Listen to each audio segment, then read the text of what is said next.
செய்கைகளால் அவர் ஆட்சி காலமே பொற்காலமானது. பள்ளிக்கூடங்களால் தொழிற்சாலைகளால் கல்வி அறிவும் வேலை வாய்ப்பும் வளர்ந்து வந்தது. ஏழை எளிய மக்கள் வாழ்வு உயர்ந்து நின்றது. ராசா மகராசா காமராஜர் என்ற பேரு லேசா லேசா.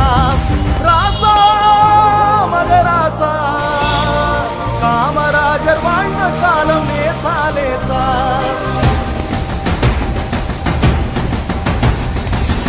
சார் வீடியோ போயிட்டு